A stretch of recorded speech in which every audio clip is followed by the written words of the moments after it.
네, 식사 맛있게 했습니까? 제가 예전에 그 그리스도인 훈련원에서 기독교 변증법을 강의를 했어요. 그때 이제 진화론의 실체, 허구에 대해서 제가 한 3시간 정도 강의를 했는데, 강의를 하는데 그 훈련생 중에 한 젊은 자매님이 굉장히 격하게 공감을 하시더라고요. 아주 반응을 막 고개를 흔들면서. 그리고 이제 쉬는 시간에 이제 자매님이 와서 자기가 왜 그렇게 격하게 공감했는지에 대해서 얘기를 하더라고요. 이 자매님이 그 서울대학을 다니고 있었는데 자기가 이제 들었던 과목 중에 하나가 진화론, 이 생명과학을 듣게 된 거예요. 그런데 그때 가르쳤던 이제 교수님이 교회 집사님이라고 해서 굉장히 이제 친밀하게 여긴 거죠. 근데 그분이 가르치는 거는 전부 뭐 일색이에요? 진화론 일색인 거예요. 그래가지고 이제 그 교수님한테 쉬는 시간에 교수님이 보실 때는 이 진화론이 몇 퍼센트 정확한 과학 이론이라고 생각합니까? 그러니까 자기가 볼 때는 99% 진화론은 확실한 이론이라 생각한다. 그러니까 이 자매님이 믿음이 흔들린 거예요. 그래서 주님께 기도하면서 내가 이 대학을 빨리 마치는 게 중요한 것이 아니라 먼저 내 믿음을 견고하게 하는 게 중요하다. 그렇게 해서 이제 휴학을 하고 그리스도인 훈련원에 들어온 거예요. 그때 이제 제가 그 진화론의 실체와 허구에 대해서 다뤘을 때 자기가 고민하고 갈등했던 그 주제가 그 진화론이 거짓된 과학 이론이라는 것을 알게 됐고, 이제 자매님이 그와 같은 데서 이제 자유함을 누리게 된 겁니다. 그리고 이제 복학을 해서 졸업을 하고 얼마 전에 결혼했다는 얘기를 제가 이제 듣게 되었었는데, 참 이 대학이나 이런 데 교수들의 영향력이라는 게 굉장하잖아요. 그것 때문에 이제 우리가 어려움을 겪기도 하지만은 미리 이제 우리가 진화론의 실체 허구를 잘 알게 되면 사실 면역력이 강해지기 때문에 어떠한 얘기를 해도 무엇이 문제인지를 잘 알 수가 있는 것입니다. 그래서 그런 면에서는 젊은 세대들에게 교사들이 이런 부분을 잘 가르쳐 줄 필요가 있다는 생각을 합니다. 먼저 그 진화론의 핵심 중에 하나가 이제 돌연변이하고 자연선택입니다. 어떻게 진화가 일어났느냐 하는 걸 얘기하는데요. 그걸 설명하려면 이제 몇 가지 개념을 좀 이해해야 합니다.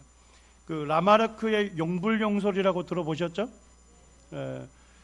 그거는 이제 기린을 예를 들면서 원래 기린들이 다양한 목길이를 갖고 있었다는 거예요. 숏목이 있었고 롱목이 있었다는 거예요. 그런데 어느 날 이제 그 굉장히 기근이 오면서 먹이가 부족한 거예요. 자, 그러면 짧은 목이 있는 사람은 밑에 거를 다 먹었잖아요. 그죠? 그 다음에 이제 남은 거는 이제 높은 가지에 있는 건데, 짧은 목 가진 기린들이, 저거 잘못 얘기했네요. 원래 기린들은, 라마르크 설명은 원래 기린들은 짧은 목을 갖고 있었답니다. 원래는. 그런데 이제 개체수가 늘다 보니까 밑에 있는 바닥에 있는 풀은 다 먹게 되고 이제 높게 있는 풀만 먹어야 하는 거예요. 자, 그럼 높은 데 있는 풀을 먹다 보니까 어떻게 했겠어요? 목을 자꾸만 빼다 보니까 목이 어떻게 됐다는 거예요? 길어지게 됐고, 그 다음에 이제 다음 세대에게 이제 그 정보가 전달이 돼서 유전이 돼서 이제 그 오늘날 같이 기린이 긴 목을 갖게 됐다 하는 것이 용불용설입니다. 근데 이 용불용설은 어떻게 됐습니까? 과학적으로 확실한 이론입니까? 잘못된 이론이라는 게 결론이 났죠. 그 이유가 뭐냐면 바이즈만이라는 사람이 생쥐 꼬리 자르기 실험을 했습니다. 그러니까 생쥐가 딱 태어나면 꼬리가 있죠? 그걸 자른 거예요. 자, 그러면 이 생쥐는 꼬리를 경험을 못했죠. 자, 그러다가 이제 또 새끼를 낳잖아요. 그럼 그 새끼의 또 꼬리를 바로 자르는 거예요. 이해가 되셨나요? 자, 그렇게 해서 계속 잘라도 뭐가 있는 쥐가 태어나더라는 거예요. 꼬리가 있는 쥐가 태어나더라. 그래서 후천적으로 획득한 형질은 다음 자손에게 뭐하지 않는다? 유전되지 않는다는 것을 증명한 겁니다. 자, 우리 이제 교회 다니는 분들도 가끔 오해하는 분들이 있어요. 자, 여자들은 갈비뼈가 좌우 12쌍입니다. 자, 몇 개입니까, 그러면? 24개입니다. 자, 남자는 몇 개일까요? 아, 좋습니다. 저거 어떤 교회 가서 물었더니까 남자는 23개요 그러더라고요. 네. 그래서 이제 어떤 근거로 얘기하냐, 그러니까 아담이 하나님께서 화를 창조할 때 아담의 갈비뼈를 하나 치해서 여자를 창조했잖아요. 자, 그러면 아담에게 있어서 갈비뼈는 하나가 부족한지 몰라. 그걸 치했으니까 23개였을지 모릅니다. 자, 그렇지만 아담과 하와에게서 태어난 가인과 아벨은 남자죠. 23개였을까요? 제가 이 말씀을 전하고 이제 서울 북부교회예요. 거기에 이제 굉장히 지성적인 자매님이 찾아오셨어. 이해가 안 된다고. 그래서 제가 이제 말씀을 드렸어요. 제가 혹 살다가 교통사고 나서 오른팔을 잃게 됐어요. 자, 그러면 제 자식들은 전부 오른팔 하나씩 없이 태어나죠? 아닌가요? 아니죠. 획득한 형질은 다음 자손에게 뭐하지 않는다고요? 유전되지 않습니다. 그렇기 때문에 남자들도 좌우 12쌍을 갖고 있습니다. 그래서 이게 이제 잘못됐다는 게 밝혀진 거죠. 자, 그런데 다윈의 설명은 좀 달라요. 찰스 다윈은 원래 기린들이 목의 길이가 다양했다는 거예요. 자, 그런데 이제 기근이 나니까 작은 목 길이를 갖고 있는 기린들은 분리했겠죠? 맞습니까? 밑에 거 다 먹은 다음에 이제 위에 거 먹어야 하는데 목이 짧으니까 뭐 했어요? 못 먹게 돼서 그들이 자연 도태가 된 거죠. 자연 경쟁에서, 생존 경쟁에서 그들이 이제 밀려나게 된 거예요. 자, 그러다 보니까 누구의 개체수가 증가됐을까요? 목이 긴 기린들의 개체수가 증가됐겠죠. 예. 자, 그러기 때문에 목이 긴 기린이 자연에 뭘 받았다는 거예요? 선택을 받았다는 거예요. 그렇게 해서 이것이 이제 다음 자손에게 유전이 됐다, 이렇게 설명하는데, 자, 이것도 이와 같은 다윈이 설명했을 때 그때 이미 진화론은 사실 사장될 뻔했어요. 왜 그러죠? 자, 개체수가 증가된 거죠. 목이 긴 기린의 숫자가 증가된 거예요. 자, 그렇다 해서 기린이 아닌가요? 여전히 기린이죠. 개체수가 증가된 거지 유전 정보를 뭐 하지는 않은 거예요. 바꾸지는 않은 거예요. 이해가 되시죠? 그렇기 때문에 다른 종으로 진화될 수 있다는 설명을 할 수가 없었어요. 그런데 뭐가 나오냐? 돌연변이설이 나온 겁니다. 그래서 돌연변이가 어디에서 일어날 수 있다는 거예요? DNA에서 일어날 수 있다는 겁니다. 자, 그러면 유전 정보를 전달하는 DNA에서 돌연변이가 일어난다면, 그러면 그 DNA에 변화된 정보가 다음 세대에게 뭐 할 수 있죠? 유전될 수 있다는 겁니다. 그 가능성을 얘기한 거예요. 그래서 이 돌연변이를 얘기할 때 뭐라고 하냐면, 변이 자체는 매우 드물게 일어난다는 거예요. 그리고 거의 다 불리한 변인데 가끔씩 오랜 기간이 되다 보니까 어떤 변이도 생길 수 있다는 거예요. 유익한 변이가 일어나서 자연의 선택을 받게 된다면 유전 정보가 어떻게 해서요? 축적이 돼서 다른 종으로 진화될 수 있다 하는 가능성을 얘기했습니다. 자, 그런데 이건 어렵습니다. 이것을 뒷받침해 준 사람이 모건이라고 하는 사람입니다. 이 사람이 초파리 실험을 했어요. 자, 초파리 아시죠? 우리 과일 같은 거 놔두면 아주 자그마한 파리 있죠. 초파리입니다. 왜 초파리로 실험했냐면, 초파리는 한 세대가 10일이에요. 10일을 지나면 뭐예요? 또 새끼를 놓을 수 있는 거예요. 그럼 그 다음 세대 실험을 계속 이어갈 수 있는 거죠. 이분이 36차례를 진행했습니다. 이제 초파리가 딱 나면 그 아래다가 뭘 했냐면 강한 X선을 쪼였어요. 그랬더니까 돌연변이체가 몇 퍼센트가 생기더래요?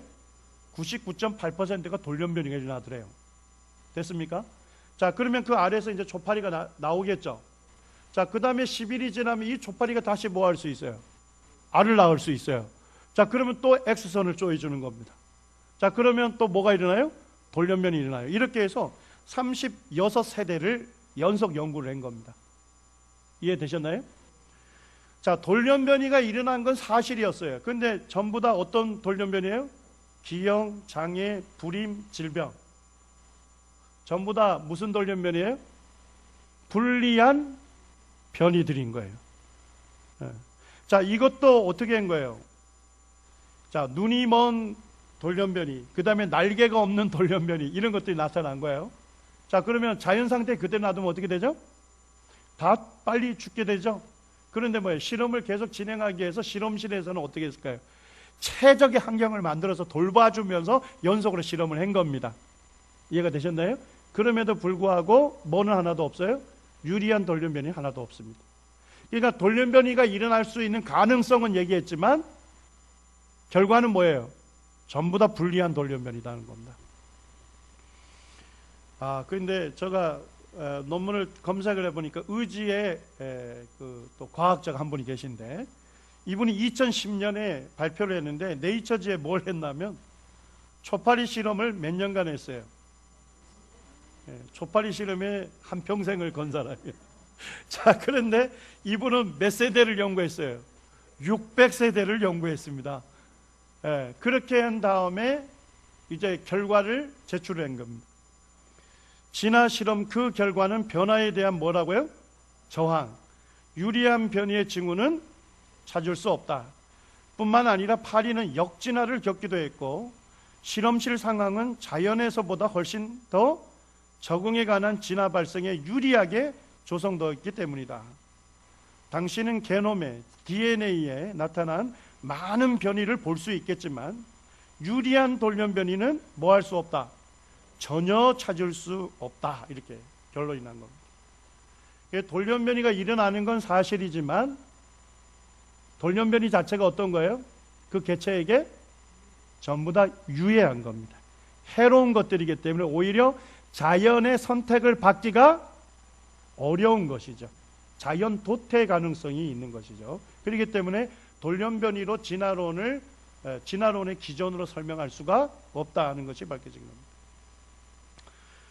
그리고 이제 다른 분들이 쓴 그 책에서를 보게 되면 결코 우연이 아니다는 책도 보면, 그러나 내가 읽은 생명과학을 다룬 모든 문헌에서 돌연변이가 정보를 증가시킨 예는 몇 건이 있었다는 겁니까?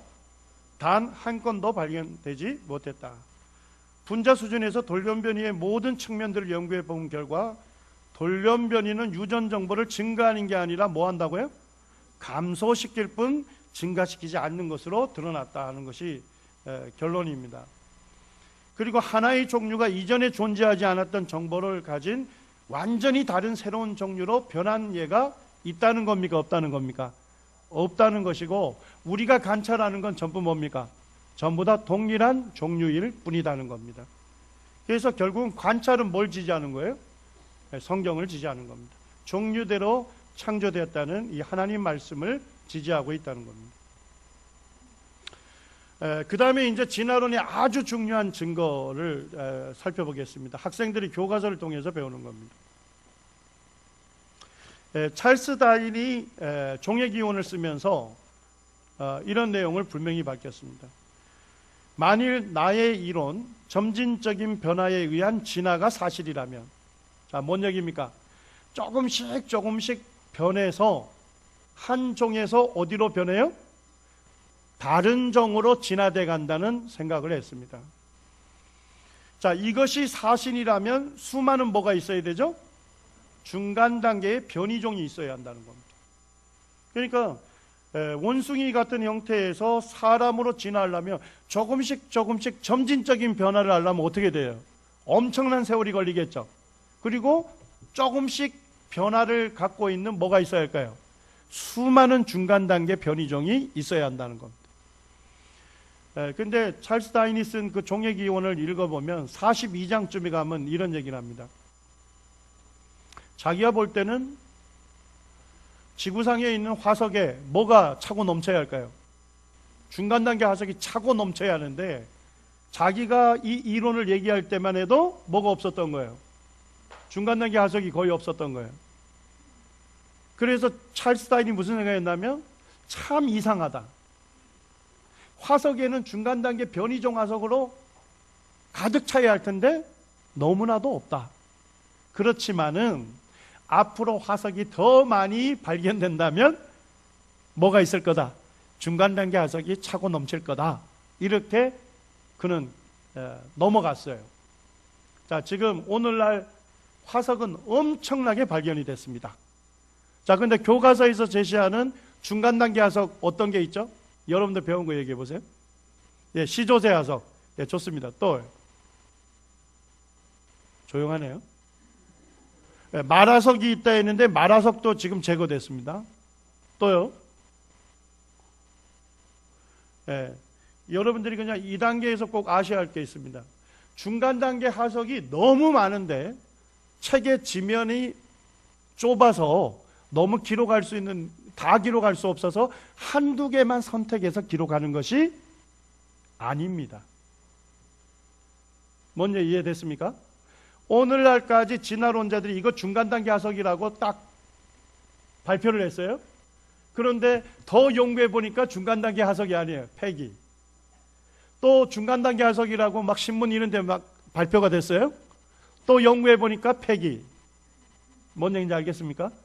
중간 단계 화석이 너무 많은데 두 가지 정도만 교과서에 실는 것이 아니라 중간 단계를 지금 제시했던 모든 것들이 다 폐기됐기 때문에 그나마 남아있는 게 시조새 화석입니다. 네, 그것도 지금 이미 폐기됐다는 것을 제가 소개를 좀 하겠습니다.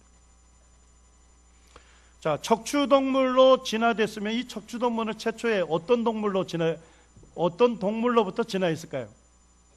당연히 무척추 동물로 진화했을 겁니다. 네, 해파리라든지 삼엽충과 같이 척추뼈가 없는 그런 무척추 동물로부터 진화해 왔다고 책에는 그렇게 가르쳐요.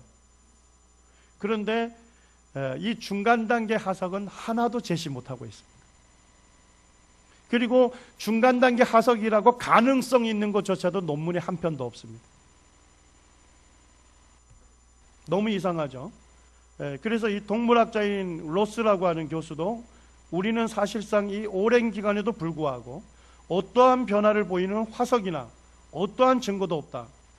그럼에도 사람들은 이 문제에 대해서 뭐 한 바가 없다고요? 전혀 들은 바가 없다는 것입니다. 지금 이제 어류에서 육상동물로 진화해가는 중간 단계 화석으로 뭘 제시했죠? 실러컨스를 제시했습니다. 이 실러컨스라고 하는 물고기는 보면 앞지느러미에 뼈 화석을 받는데요. 그게 이 육상동물의 앞다리에 있는 앞다리 구조하고 매우 유사하더라는 겁니다. 예를 들면 우리 앞팔을 보게 되면 앞팔이 아니죠. 사람의 팔을 보게 되면 네발 동물의 앞다리에 해당되는데, 자, 여기 뼈가 몇 개 있습니까? 예, 위팔뼈 상완골이라고 한 개 있습니다. 아래쪽에 몇 개 있을까요? 아래팔에 2개가 있어요. 손목에 8개가 있습니다. 뭐 이런 식으로 되어 있어요. 그런데 실러컨스의 앞지느러미의 뼈를 봤더니까 위에 1개, 아래에 2개, 뭐 이러면서 육상동물의 앞다리 뼈의 구조하고 뭐 하더라? 매우 유사하더라는 거예요. 자, 그럼 바다에 사는 물고기죠. 그런데 육상동물의 앞다리와 같은 앞지느러미를 갖고 있어요. 자, 그러니까 물고기에서 육상동물로 진화해가는 뭐다? 중간 단계다. 이렇게 해서 제시를 했던 겁니다. 그래서 실러컨스는 3억 년 전에 살다가 약 5천만 년 전에 육지에 살다가 멸종됐다. 중간 단계 화석으로 제시했습니다. 그런데 놀라운 것은 지금도 살아있다는 겁니다. 예, 지금도 살아있고요. 진화론자들이 살아있는 실러컨스를 발견했을 때 제일 궁금했던 게 뭘까요? 그들이 정말 알아보고 싶었던 거? 과연 앞지느러미에 있는 육지동물의 앞다리와 비슷했던 그 구조가, 자, 2억 년 정도 되면 어떻게 해야 돼요? 오랜 기간이니까 바뀌어야 되겠죠. 과연 바뀌었을까를 살펴봤더니까 화석하고 100% 동일하더라는 겁니다. 지금은 수족관에도 깊은 심해에서 잡아가지고 수족관에서 사람과 함께 다니고 있고, 그 다음에 인도양 같은 데는 지금 이 실로컨스, 살아있는 실로컨스를 어부들이 잡고 있습니다. 자, 이 카툰을 한번 보세요. 자, 과학자들이, 진화론자들이 무슨 생각합니까? 실로컨스가 살아있다는 게 왜 그들에게 미스터리일까요? 뭐로 보면 미스터리입니까?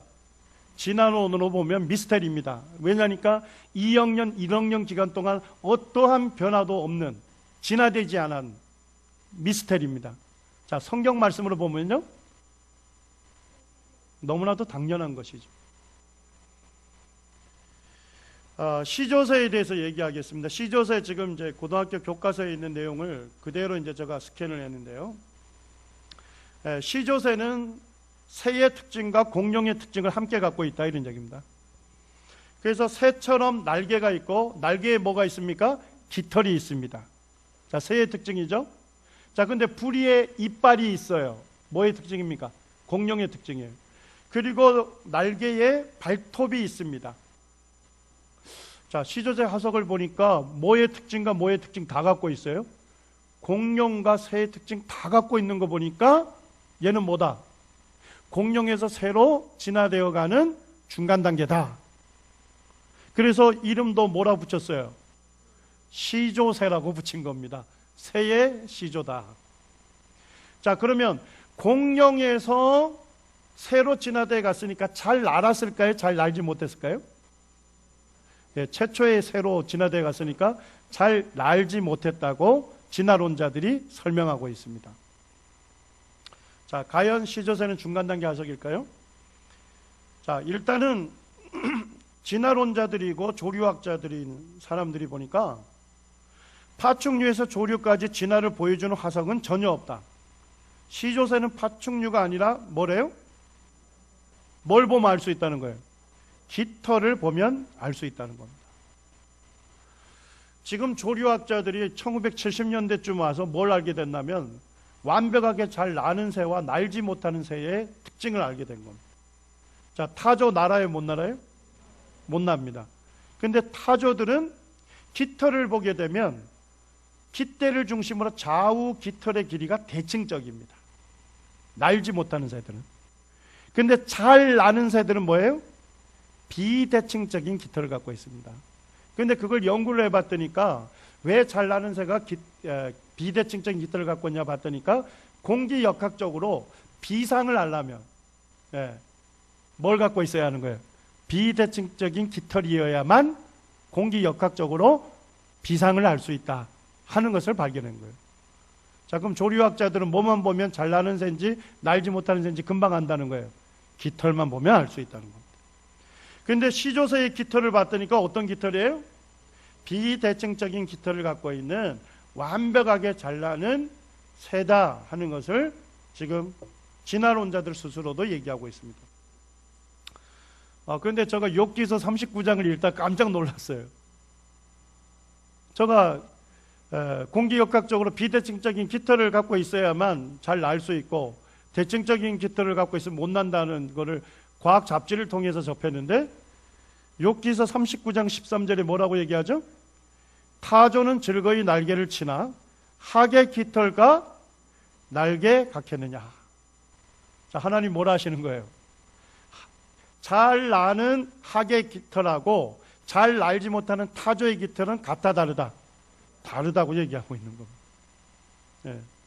참 이 놀라운 것을 3500년 전에 성경에 기록을 해놓은 것입니다. 알람 페드시아라는 그 세계적인 그 새에 대한 권위자인데요. 이분도 사이언스지에다 분명하게 싣고 있습니다. 고생물학자들은 시조새를 날지 못하는 깃털이 있는 공룡으로 취급하려고 노력했었다. 그러나 그것은 뭐가 아니다. 공룡이 아니라 나무 위에 사는 새이다. 그리고 아무리 고생물학에 알아듣지 못할 용어를 사용하더라도 이 사실을 바꿀 수는 없다. 자, 나무 위에 사는 새는 어떤 새죠? 나는 새죠. 잘 나는 새.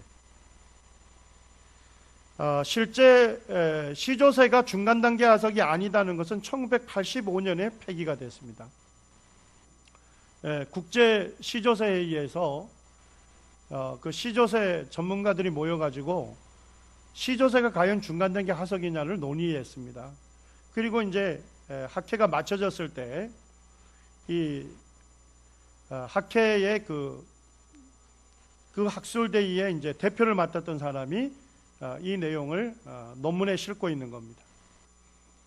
거기에 보면 이렇게 얘기하고 있습니다. 3일간의 학회 발표가 끝났을 때 박물관 소장인 알란 차리그는 시조세에 대한 학자들의 공통된 의견을 취합하였다. 최종 합의된 선언은 다음과 같다.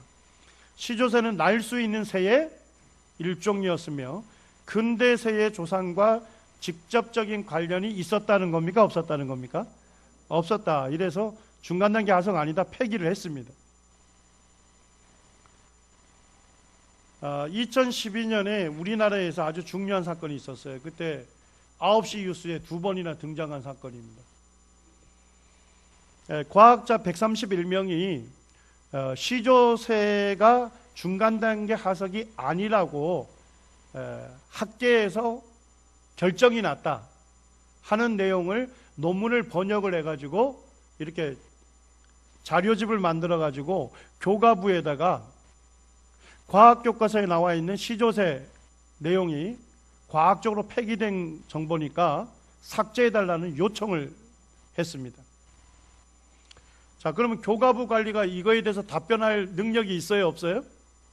교과부 관리가 조류학자도 아니고 고생물학자도 아니고 진화론자도 아니잖아요. 그러니까 이 과학자들의 청원을 고등학교 교과서를 만드는 7개 교과 출판사에다가 보낸 겁니다.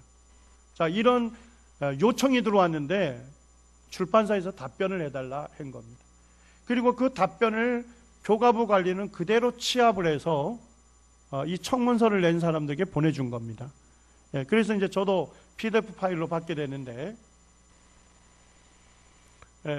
거기에서 이제 이분이 이 교과부에서 7종 집필자들에게 이 검토하고 답변을 받아서 취합해서 보냈다고 얘기하고 있습니다.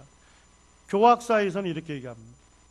학술적으로 논란이 있다는 점을 사전에 인지하여 교과서 내용에서는 시조세 관련 내용을 서술하지 않았으나 존재 자체를 나타낼 수 있는 방법이 그림으로 표현하는 것이라고 판단했기 때문에 넣었다는 거예요. 이와 같은 청원이 제기된 상황에서 굳이 그림을 넣을 필요성은 없다고 판단되어 교과서에서 그림을 모할 예정이다. 삭제하겠다고 답변서를 보냈습니다. 그 다음 다른 출판사에서도 보면 오늘날 대부분의 학자들은 시조세가 더 이상 파충류와 조류의 중간 종이 아니라는 데는 의견의 일치를 보고 있다 하는 내용을 느꼈다는 겁니다. 자, 금성출판사 아시죠? 거기서는 143쪽에 나와 있는 시조세 관련 내용은 삭제할 예정임. 천재교육에서도 삭제하겠다. 상상아카데미에서도 이는 조류가 파충류로부터 진화했다는 증거가 된다는 것도 삭제하겠다는 겁니다.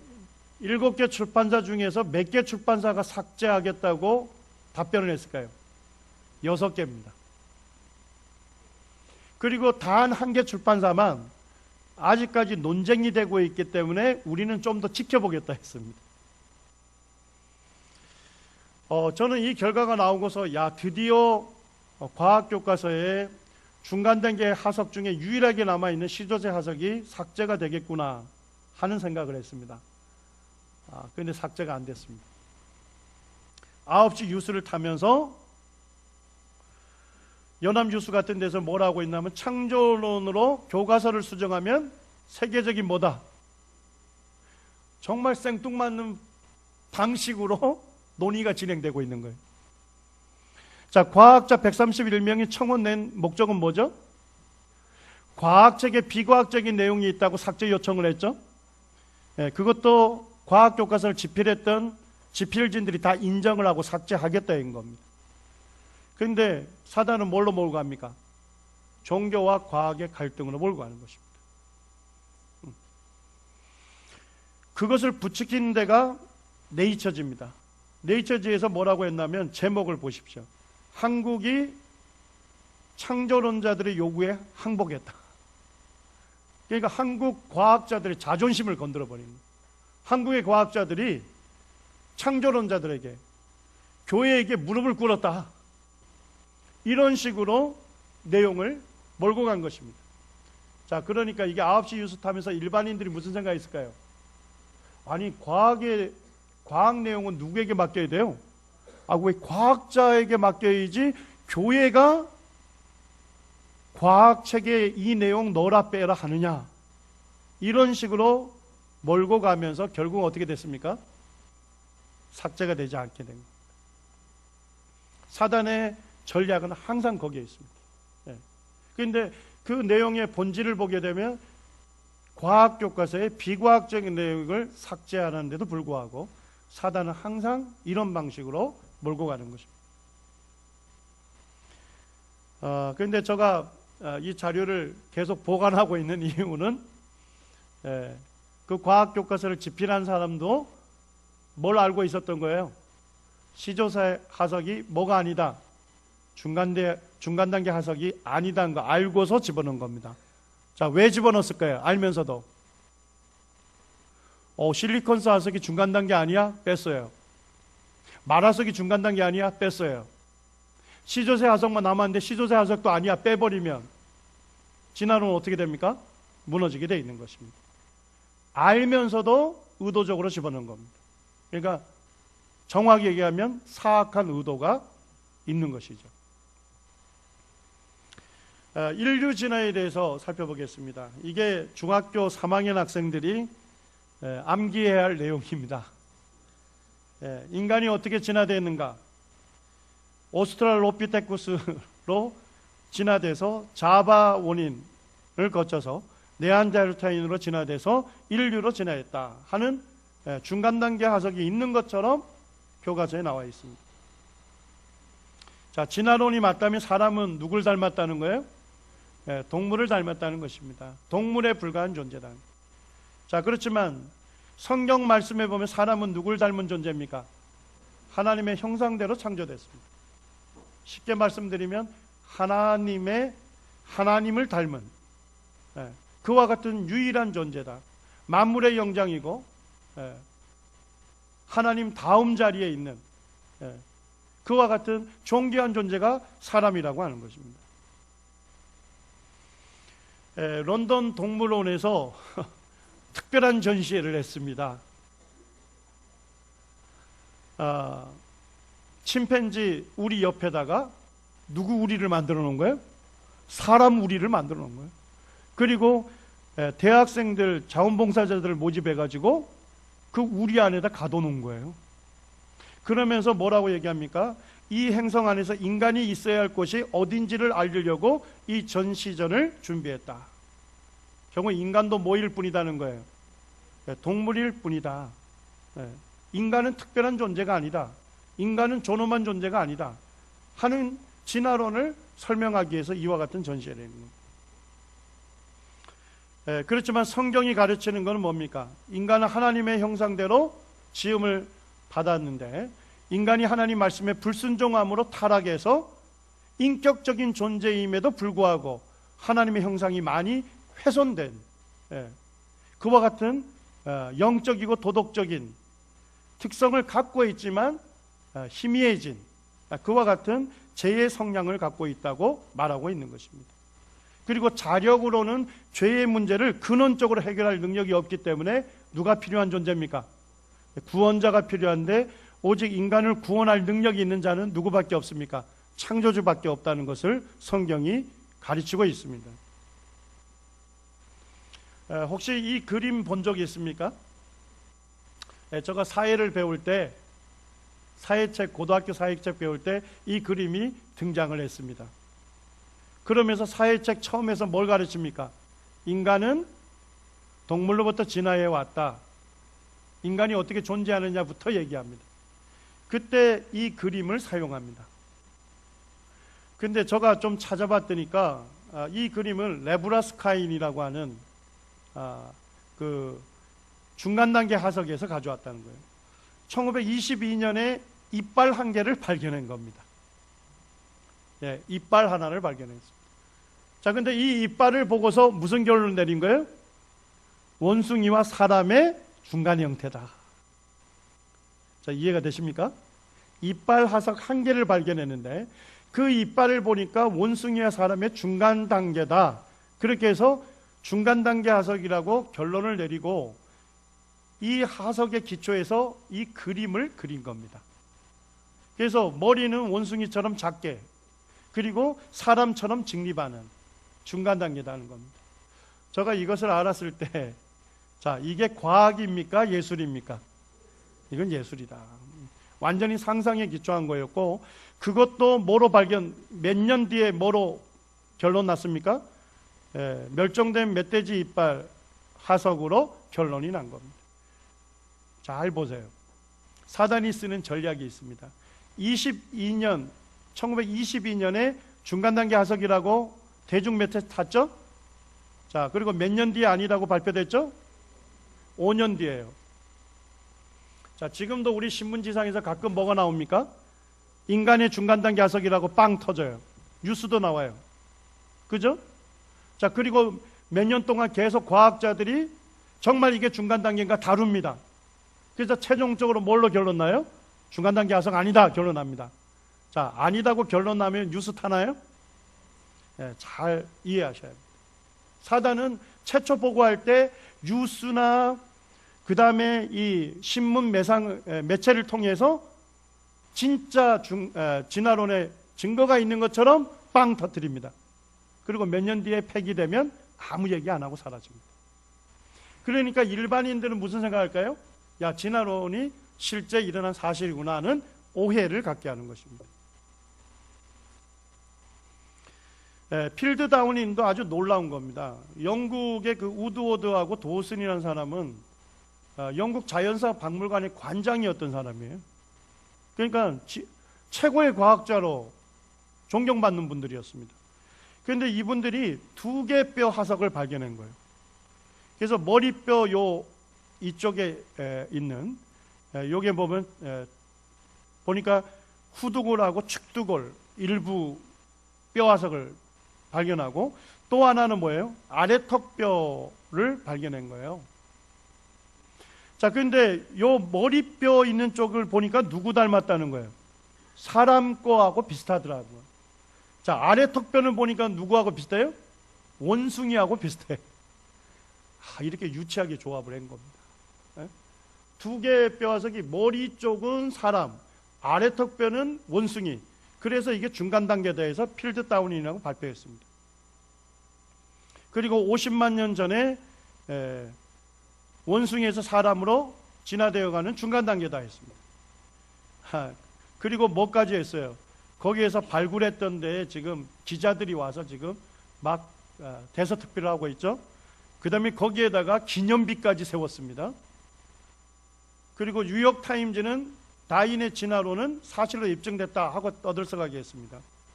그런데 몇 년 지난 다음에 좀 더 정확하게 측정하는 불소 함량 측정법이 나왔어요. 자, 뭔 얘기입니까? 뼈가 땅속에 묻히면 땅속에 불소가 있겠죠? 자, 묻힌 지 오래될수록 그 뼈 안에 뭐가 많이 들어갈까요? 불소 함량이 증가되겠죠? 그럼 오래된 거예요. 측정했더니까 얼마큼이 됐대요? 몇 년 된 거예요? 800년 된 뼈인데 몇 년 된 거로 발표했죠? 50만 년 전 거라고 발표를 한 것입니다. 그리고 봤더니까 두개골은 오래된 걸로 보여주려고 변색 처리를 했고, 그 다음에 치아는 줄톱으로 갈기까지 한 겁니다. 자, 무슨 작품으로 드러났습니까? 예술 작품이라기보다는 조작된 작품으로 드러난 거예요. 영국 자연사 박물관의 관장이라는 사람이 자기의 명예를 위해서 거짓된 증거, 자기가 조작된 증거로 발표를 했던 거, 이런 것들이 다 나타납니다. 이런 게 2001년 동아일보에서도 다뤘어요. 화석도 뭘 한다? 화석이 거짓말하는 겁니까? 화석을 증거로 제시하는 진화론자들이 거짓말하는 겁니까? 인간이 거짓말하는 거죠.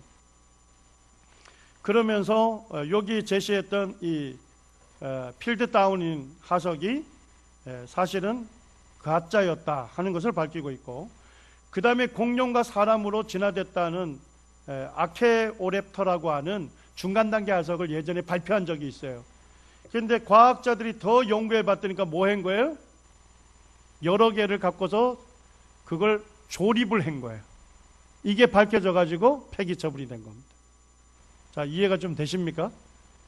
그렇지만은 우리 일반인들 내리에는 딱 중간 단계 화석이 있었다고 터트려 놨기 때문에 그걸 그대로 우리 기억에 남아 있는 것입니다. 이제 오스트랄로피테쿠스를 한번 보기 원하는데요. 그때 발견된 게 여성형이었기 때문에 별명을 루시라고 붙여줬습니다. 이거는 이제 350만 년 전의 것으로 주장했고, 보니까 머리는 원숭이처럼 작고, 그리고 다리는 보니까 사람처럼 섰다는 겁니다. 그래서 중간 단계다 이렇게 발표했습니다. 자, 근데 뭐는 책에서 얘기 안 해요? 몸통과 다리뼈가 얼마만큼 떨어져 있었다고요? 3km 떨어졌는데 그걸 같은 주인으로 조립을 한 겁니다. 일단 그 다음에 이제 해부학자들이 계속 연구를 했는데, 자, 오스트랄로피테쿠스의 긴팔은 뭘 닮았다는입니까? 침팬지. 턱은요? 대퇴골은요? 자, 다리는요? 뇌 용량은요? 뭐 지금 다른 걸 다 조사했더니까 오스트랄로피테쿠스의 구조는 다 원숭이에 가까웠다 하는 것이 결론이 나 있고, 그 다음에 2000년에 사이언스지에서도 재밌게 결론을 내렸어요. 루시의 무릎에 주목하지 않더라도, 뭐 이게 루시의 그 무릎 관절이 3km 떨어진 곳에 가져왔는데 그게 제 주인이냐 아니냐 이거 가지고 엄청난 논쟁을 했어요. 그거 주목하지 않더라도 새로운 증거들은 루시가 뭘로 걸었대요? 주먹으로 걸었으면 직립인간이 2발로 걸었다는 겁니까? 4발로 걸었다는 겁니까? 예, 4발 동물이었다 하는 결론을 내렸습니다. 네이처지에도 2000년에 비슷한 얘기를 하고 있습니다. 캐비넷으로 걸어가서 문을 열었다. 앞불사 그녀는, 루시는 전형적으로 뭘로 걸었다고요? 주먹으로 걷는 모습이었다. 그래서 과학계에서 오스트랄로피테쿠스는 직립했던 중간 단계가 아니고 뭐다? 4발 동물이었다 하는 것이 결론이 난 겁니다. 자, 그 다음에 자바 원인에 대해서 한번 보겠습니다. 자바 원인은 2개의 뼈를 발견한 겁니다. 지금 여기 보니까 머리뼈의 일부분 하고, 그 다음에 이거는 이제 제가 해부학을 가르친 사람이 볼 때도 완전한 사람의 대퇴골입니다. 넙다리뼈입니다. 자, 그런데 여기 머리뼈를 보니 좀 어때요? 이마가 좀 기울어져 있죠? 그리고 눈이 있는 두덩 부위가 굉장히 튀어나왔죠? 이마가 우린 대부분 어떻습니까?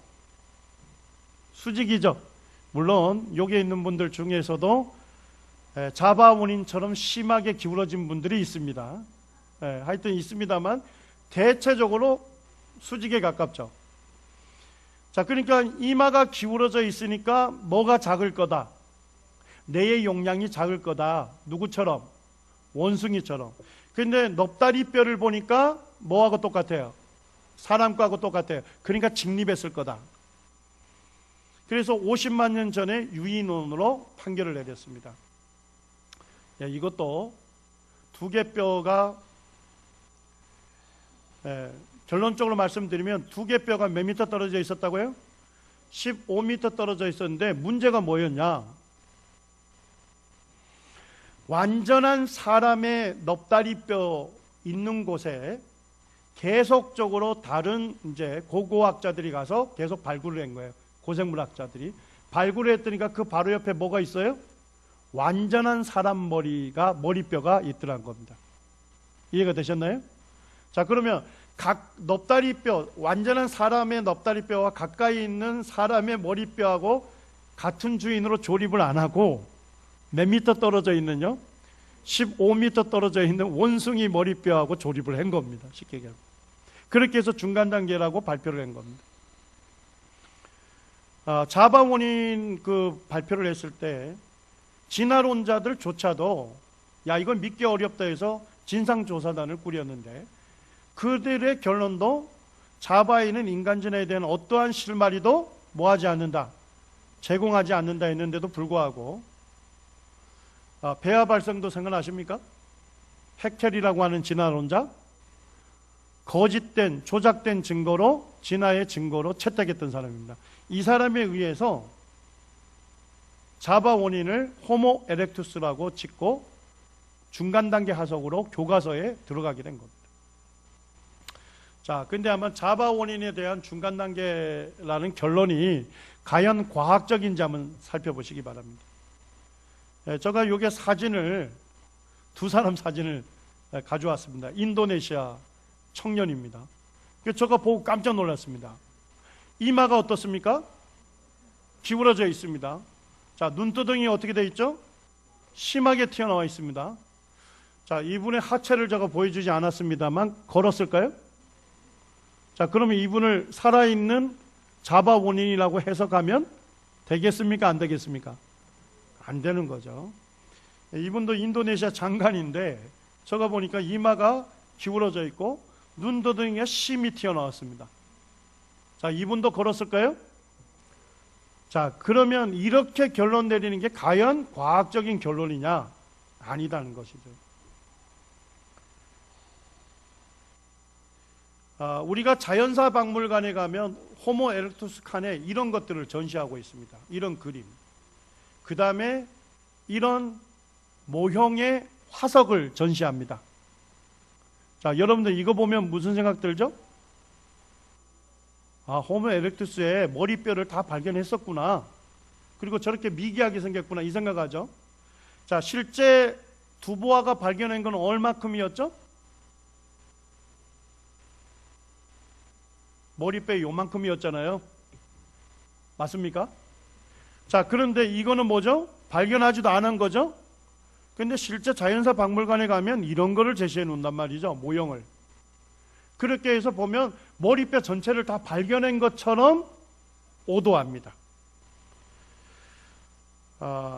그런데 두보아도 마지막에 고백을 했어요. 뭐라 고백합니까?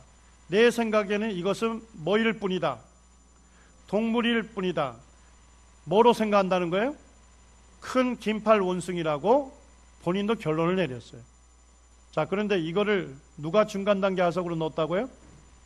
해켈이 넣었는데 해켈은 누구였냐면 두보아의 스승이었습니다. 그러니까 해켈도 진화가 일어났다는 증거를 대기 위해서 자기 스스로 조작된 거짓된 증거를 제시했는데 그의 제자가 누구냐면 두보아였던 것입니다. 그리고 두보아의 그 조작된 증거를 누가 채택을 한 거예요? 해켈이라고 하는 이 스승이 교과서에다가 호모 에렉투스를 집어넣은 것입니다. 어메리칸 사이언티스트라고 하는 과학 잡지에서도 2000년에 보니까 호모 에렉투스는 하나의 새로운 종으로 분할할 과학적인 근거가 있다는 겁니까? 없다는 겁니까? 없다 결론 내리고 분류학적으로 뭐 해야 한다? 제거되어야 한다고 주장을 하고 있습니다. 자, 이제 네안데르탈인입니다. 독일의 네안데르 계곡에서 이게 처음 발견했는데 지금 네안데르탈인 뼈 화석은 엄청나게 발견이 됐습니다. 북부 유럽 쪽에 엄청나게 살았던 그와 같은 화석들을 발견했습니다. 처음에는 원숭이 같은 외모를 그렸습니다. 머리뼈를 작게 그리고 그렇지만은 직립했던 그리고 도구를 사용했던 중간 단계로 그렸습니다. 자, 근데 네안데르탈인 화석이 많이 발견됐다 했죠? 더 연구를 해보니까 내용량이 인간 평균보다도 어때요? 조금 더 커요. 자, 그럼 이거 잘못 그린 거죠. 그래서 이제 다시 그린 것이 사람의 형태를 그린 겁니다. 자, 중간 단계입니까? 사람입니까? 여러분들도 비행기 타고 가다가 떨어져서 섬에서 한 달 정도만 살면 이 사람보다도 더 얼굴이 힘든 상태로 바뀔 겁니다. 그런데 네안데르탈인은 많은 연구가 되면서 장신구를 사용했고, 바늘을 사용해서 옷을 꿰매 입었고, 악기를 사용했고, 동굴 벽화를 남겼고, 언어를 사용했고, 사람이 죽으면 땅에 매장하는 매장법을 썼습니다. 자, 문화나 언어적으로 보면 누구하고 똑같습니까? 사람과 똑같습니다. 이게 네안데르탈인이 썼던 필입니다. 필인데 논문에 쓴 거에 보면 세 개의 음표들은 틀림없이 온음계적인 표현이며 따라서 현대 음악에서 사용하는 것과 거의 일치한다. 그 다음에 이제 그들이 썼던 바늘 이런 것도 다 발견이 된 거죠. 그리고 이제 네안데르탈인에 대한 논문은 수없이 나왔습니다. 근데 한결같이 결론은 뭐냐 하면 네안데르탈인의 화석을 현대인과 정밀하게 비교 분석한 결과 보행상으로나 활동상으로나 지적인 거나 언어 능력상으로 볼 때 분명한 사실은 네안데르탈인이 현대인보다 열등하다는 어떤 결과도 얻을 수 있었다는 겁니까? 전혀 없었다고 결론 내리고 있습니다. 다른 논문에서도 보면 네안데르탈인은 손으로 만든 것들을 보면 미숙하다거나 원시적인 것으로 여길 수 없다. 그들은 세상을 이해하고 있었으며 그들이 사용하는 물질에 대한 충분한 이해가 있었다고 결론을 내리고 있습니다. 자, 네안데르탈인은 어떤 존재였다는 거예요? 논문은 완전한 인간이었다는 것을 밝히고 있는 것입니다. 여기에서 이제 보니까 그 박물관에서 제시하고 있는 네안데르탈인입니다. 마네킹 어떻습니까? 원시적이라고 할 수 있겠어요? 중간 단계입니까? 저거 보면서 깜짝 놀랐잖아요. 저하고 굉장히 유사한 애모를 갖고 있는 분이었어요. 실제 네안데르탈인 그 박물관에 가게 되면 전시하고 있는 네안데르탈인 마네킹이에요. 어떻습니까? 완벽한 사람이죠. 지금도 얼마나 많은 인디언들이나 이런 분들 외모상으로 보게 되면 외모를 갖고서 중간 단계다, 사람이 아니다고 하는 것은 너무나도 반인류적이고 아주 악한 것이죠. 그래서 실제 호주에 영국 사람들이 갔을 때 어떻게 했습니까? 호주의 원주민들을 전부 진화론적으로 미개한 원숭이라고 해서 사람의 목에다가 쇠로 된 포승줄을 매고 사람을 거래한 것입니다. 이와 같은 죄를 지었거든요. 그래서 오늘날 외모를 갖고서 이게 중간 단계다 이렇게 결론 내린다는 것은 굉장히 위험하고 어리석은 것이다 하는 결론에 도달하는 것입니다.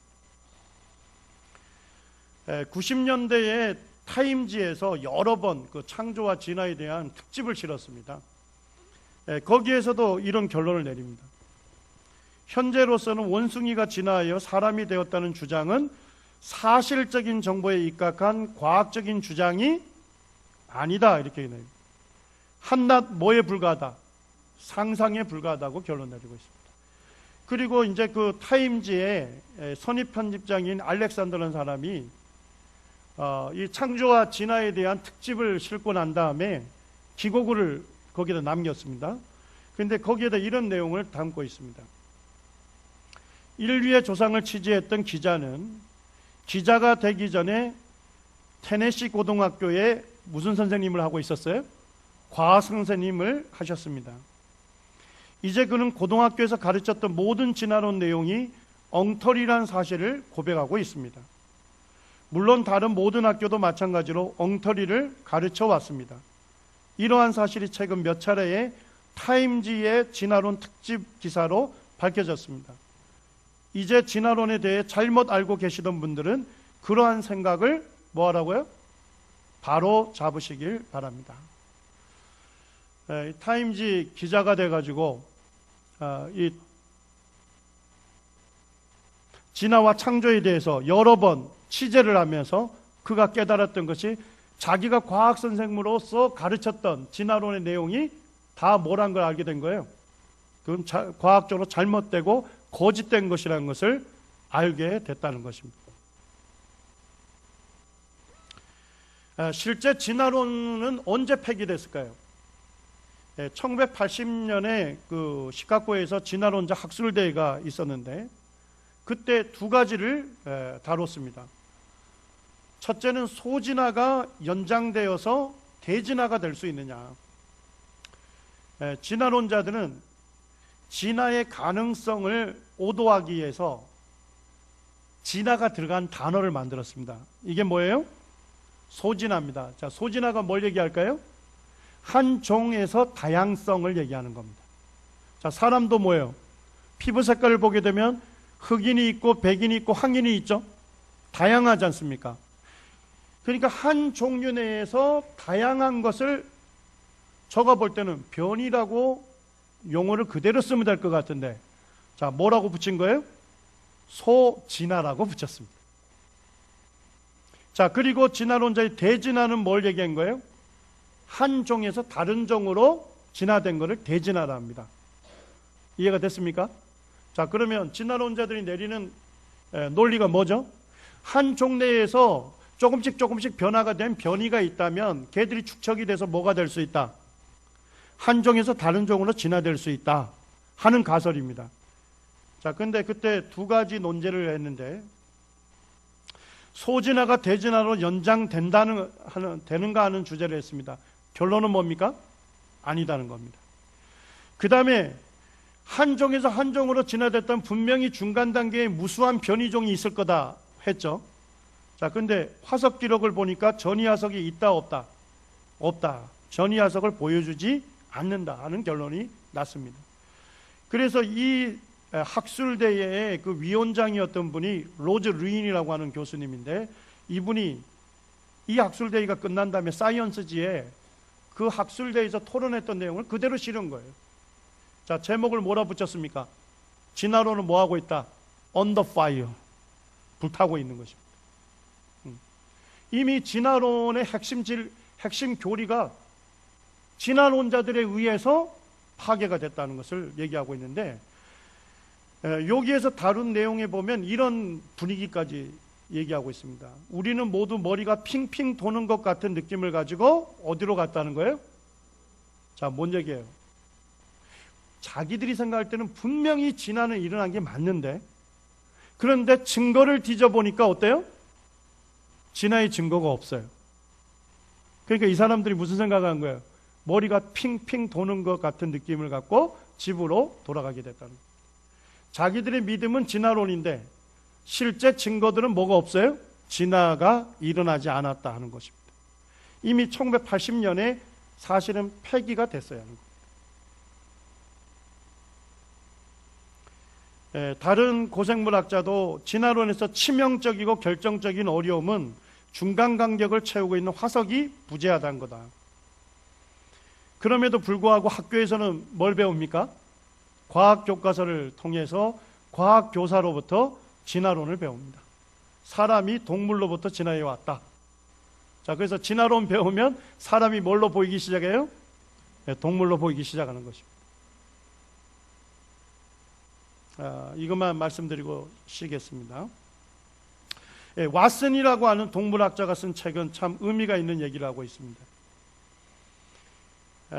진화론은 동물학자들에게 일반적으로 받아들여지는 이론이라는 겁니다. 자, 그러나 그것은 진화가 실제로 발생한다고 보여지기 때문에 받아들입니까? 그것이 아니다는 겁니다. 또는 논리적인 증거에 의해 입증될 수 있기 때문에 받아들입니까? 그것도 아니다는 거예요. 자, 그럼 왜 진화론 받아들이고 있는 거예요? 자기들이 볼 때 진화가 실제로 발생했다고 하는 것도 아니고, 또 진화론 자체가 논리적이고 체계적인 증거가 있어서 받아들이는 것도 아니에요. 단지 진화론을 받아들이지 않으면 무엇을 받아들여야 합니까? 하나님께서 모든 생물을 창조하셨다는 이 특별한 창조, 창조주 하나님을 받아들여야 하기 때문에 그들이 뭐예요? 하나님을 믿지 않기 위해서 끝까지 진화론을 붙들고 있다는 겁니다. 영적인 문제라는 겁니다. 아까 제가 리차드 도킨스를 얘기했습니다. 리차드 도킨스가 영국에서 뭐 하고 있습니까? 버스에다가 무신론 광고를 내고 있어요. 거기에 보니까 뭐라고 되어 있습니까? 아마도 하나님은 없는 것 같습니다. 지금 걱정을 멈추시고 당신의 인생을 엔조이 하십시오. 저는 근데 이 광고를 딱 보면서 뭘 느꼈냐면 리차드 도킨스도 바른 믿음을 갖고 있다는 생각을 했습니다. 왜 그렇습니까? 자, 하나님이 계시다면 뭐 할 수밖에 없대요. 지금 당신이 이렇게 살면 어떻게 되는 거예요? 당신 스스로가 주인처럼 자기가 주인 행사하면서 자기 원하는 대로 살면 어떻게 됩니까? 걱정할 수밖에 없어요. 왜 그렇습니까? 죽음 이후에 심판이 있고 심판 이후에 죄인이 들어가는 지옥이 있다는 것을 받아들일 수밖에 없기 때문에 그렇습니다. 그렇기 때문에 우리의 인생을 뭐 할 수 없다는 거예요? 우리 마음대로 살 수 없다는 거예요. 우리 마음대로 즐길 수 없다는 거예요. 그것도 그와 같은 믿음을 누구도 갖고 있습니까? 진화론자들도 갖고 있는 것입니다. 정말 창조주가 계신다면 그분이 나의 주인이시고 그렇기 때문에 나는 그분의 말씀에 어떻게 해야 합니까? 순종해야 하고 그분을 경배해야만 한다. 그리고 그분의 말씀대로 죽음 이후에 심판이 있고 창조주를 거절한 사람이 들어가는 지옥에 영원한 형벌이 있다는 걸 받아들일 수밖에 없다는 것입니다. 그래서 자기는 뭐 하고 싶은 거예요? 하나님이 없다고 믿고 싶은 거예요. 그리고 자기가 하나님이 없다고 가정하고 자기 인생을 자기 원하는 대로 마음대로 즐기고 싶다는 것입니다. 이것이 바로 진화론의 핵심입니다. 과학적으로 증거가 확실하게 밝혀졌기 때문에 받아들이는 것이 아니라 자기들이 볼 때도 상식적으로 볼 때도 문제가 있다는 걸 압니다. 그런데도 불구하고 끝까지 잡고 있는 것은 뭐 때문이라고요? 하나님을 믿지 않으려고 하는 영적인 문제를 갖고 있다는 것입니다. 10분 쉬겠습니다. 저 홍보를 조금 할게요. 이게 큐티집 제목이 나무 향기라고 하는 건데 거기서 나무는 십자가를 얘기합니다. 그래서 예수님을 믿는 사람의 삶에 대해서 되어 있는데 밀스톤이 그동안 이제 아이들하고 청소년들을 위한 큐티집만 만들었어요. 근데 요번에 그 IPTV 중에 굿TV라고 있어요. 굉장히 큰 그 회사입니다. 거기에서 이제 엄청나게 많은 기독교 교회들이 가입돼 있거든요. 실시간 방송을 해요. 근데 우리 이제 모임에서 운영하는 GNTV에 요청이 와서 성인들을 위한 큐티 방송을 해줬으면 좋겠다 하는 제안이 왔습니다. 그래서 밀스톤 출판사에서 그 제안을 받아들여서 지금 매일같이 굿TV에서 지금 사도행전부터 시작해서 지금 경건의 시간 방송이 나가고 있어요. 지금 이제 유튜브에서 다 볼 수가 있고요. GNTV에서도 지금 볼 수 있는데 사도행전은 잘 아시죠? 복음이 어떻게 전 세계에 확산이 되느냐. 그래서 그 복음하고 성경적인 교회에 대해서 자세하게 다룹니다. 그래서 복음을 전하는 굉장히 좋은 그 기회로 활용이 되고 있습니다. 그래서 우리 성도님들이 어른들을 위한 큐티집이에요. 이거는 학생들을 위한 건 따로 있습니다. 그래서 아마 샘플로 보내신 것 같아요. 그래서 보시고 구독하셔도 좋고 또 특별히 기도해 주셔서 이 사역이 1년간 진행이 되거든요. 일단 그래서 매일같이 해서 1년 지금 복음이 전해진다고 생각하시면 됩니다.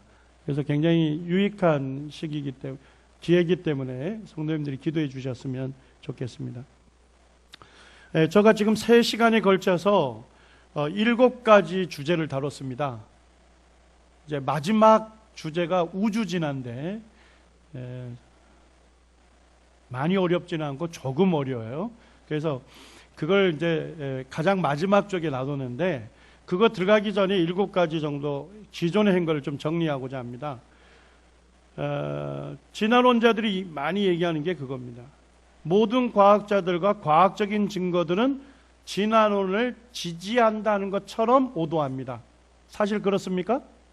아니다는 겁니다.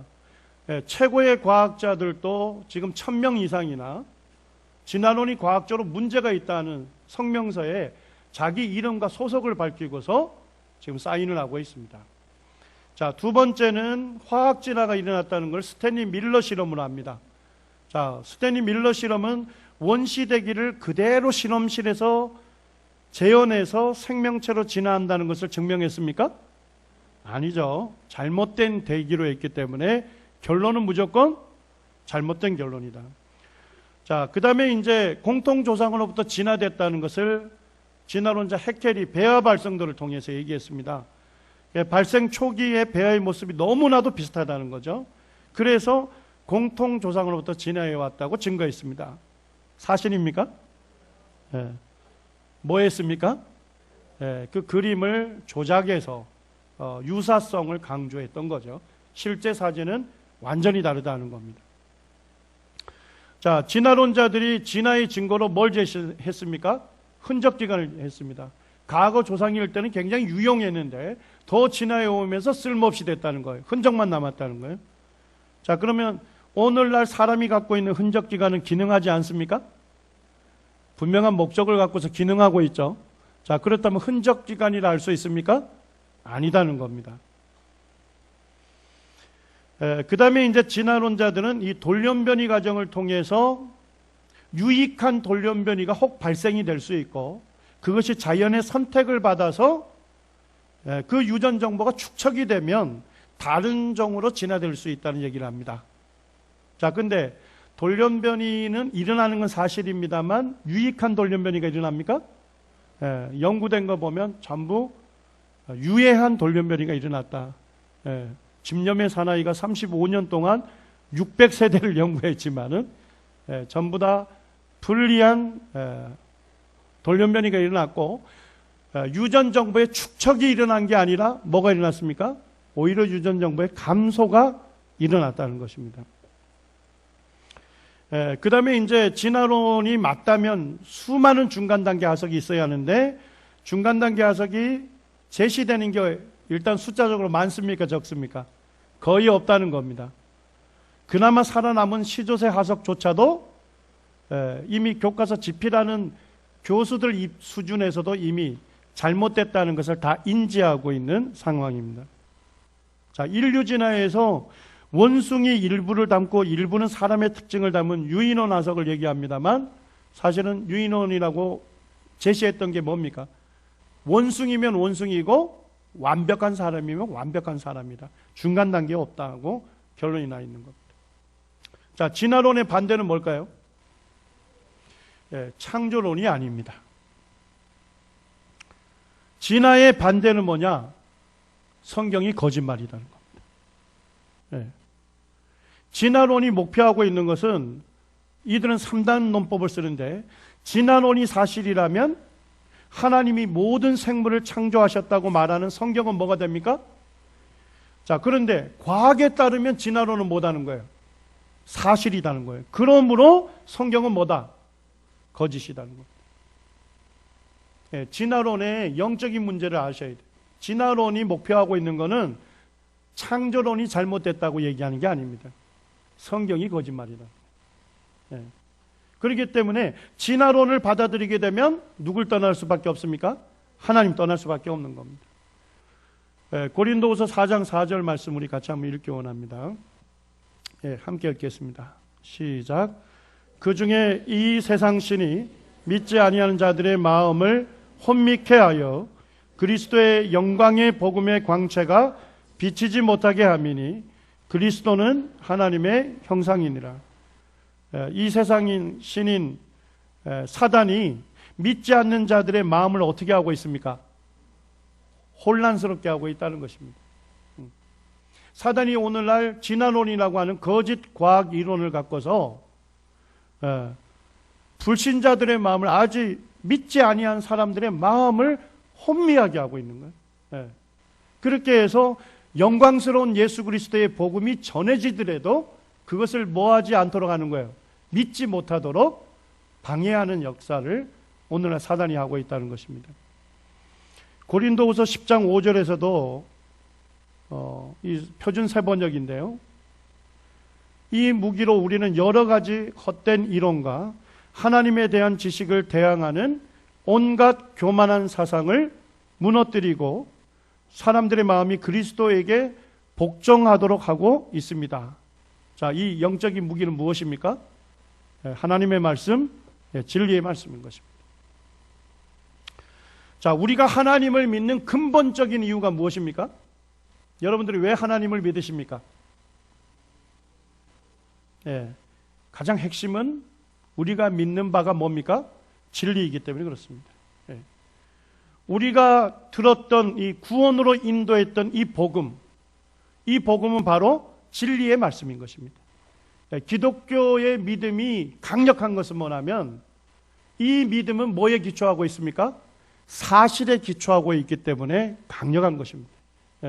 그래서 오늘날 진화론의 엄청난 공격을 받고 있음에도 불구하고 우리가 믿는 이 예수님에 대한 이 신앙, 이 믿음은 설명 가능하고 합리적이다 하는 것을 충분하게 우리는 변호하고 증명할 수가 있는 것입니다.